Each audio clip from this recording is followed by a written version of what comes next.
Don't scroll. Trust me. This is the craziest workplace revenge story you'll ever hear. My boss tried to ruin my life, and I ruined his entire career. And no, I couldn't make this up if I tried. I started working at this marketing company straight out of college. I was young, broke, hungry, and honestly just grateful to have a job. Everyone warned me about my boss, Mr. Carter. He had a reputation, charming to higher-ups, terrifying to his employees. Fake smile, sharp suit, always bragging about his leadership skills, but in reality, he was the kind of guy who'd steal your lunch and then tell everyone you were starving because you were irresponsible. At first, I brushed it off. I thought, how bad can one boss be? But oh my God, this man made it his full-time hobby to break me down. The first time I noticed, I had just finished my first big campaign. I worked weekends, late nights, skipped birthdays, all to make sure it was perfect. The client loved it. They sent an email full of praise. I walked into the Monday meeting excited, thinking maybe I'd finally get recognized. But when the slides came up on the projector, they didn't have my name. They had his. And as he went through the pitch, word for word, I realized he was reading my exact notes. After the meeting, he smirked at me and whispered, "Consider it a learning opportunity. Stick around, and maybe one day you'll be able to present too." Bro. I wanted to scream. But I kept my mouth shut because I needed the paycheck. That was just the beginning. Every review meeting, he'd nitpick the smallest things. If I sent him an email at 9:05 instead of 9 o'clock, he'd say I lacked urgency. If I left the office at 6:30 after being there since 8 a.m., he'd call me uncommitted. He told me once, straight-faced, "I just don't see you as leadership material. People like you are better in the background." It got in my head. I started doubting myself. I worked harder, hoping to prove him wrong. Instead, he just took more credit. The cherry on top? He brought in his nephew, some 20-year-old frat bro who barely knew how to open Excel. I trained this kid for months, literally taught him everything. 3 months later, Carter promoted him to my dream role. When I asked why, Carter shrugged. "He has more potential. You're just steady. We need visionaries." I swear, I almost quit right then. But rent doesn't pay itself, so I stayed. Quietly, though, I started saving every scrap of evidence.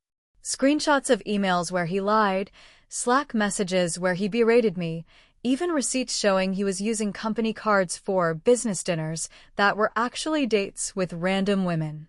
At the time, I didn't know what I'd do with it. I just knew I'd need it one day. And then came Christmas. I'd been planning a trip with my family for 6 months.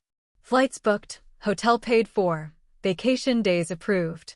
2 days before I was supposed to leave, Carter called me into his office. "Sorry, can't approve your time off anymore. We've got a big client coming in. Need all hands on deck." I reminded him he already signed off on it. He leaned back in his chair, smirked, and said, "Plans change. Be a team player." Bro. My stomach dropped. Canceling those flights cost me over $1,000. My family was pissed.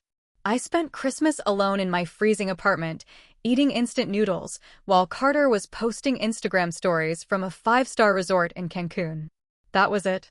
Sitting there in the dark, watching his posts, I made a decision. I wasn't going to just leave. I was going to bury him. The first step was going full detective mode. I turned my little collection of receipts into a monster. I spent weeks compiling a 70-page document. Proof he took credit for other people's work, fake reports he sent to clients, shady deductions from employee paychecks, even evidence he funneled money into training programs under his nephew's name. But I knew just having dirt wasn't enough. I needed a trigger, something that would force corporate to actually look. That's when the perfect opportunity dropped in my lap. The company was negotiating a multi-million-dollar deal with a huge client. Carter wouldn't shut up about how it was his baby. In reality, I did 90% of the work. So I decided to set a trap. I drafted a mistake-filled report. Nothing too obvious, just enough sloppy errors to raise eyebrows. I sent it to him for review, pretending to be rushed. He didn't even skim it. Just slapped his name on it and forwarded it to the client, bragging about his personal attention to detail. Bro, when the client got that report, they went ballistic. They threatened to walk away, demanded a full audit of how our team handled projects. That was my moment. I anonymously sent my 70-page Carter Crimes compilation to corporate and CC'd the compliance team. The following Monday was surreal. I walked into the office and the air felt heavy. 2 investigators were sitting in the lobby. People were whispering. Then, after an hour, we all saw it. Carter, red-faced and sweating, being escorted out with a box of his things. His nephew? Gone too. Turns out Carter had been funneling thousands through him for months. I sat at my desk, sipping my coffee, trying not to grin. But inside? Pure fireworks. The fallout was insane. The company sent out a carefully worded email about restructuring. Guess who got promoted to team lead? Yep, me. Not only did I finally get recognition, but they also gave me a fat raise. HR reimbursed my canceled Christmas trip. And the client who almost walked? They stayed because I personally fixed everything Carter screwed up.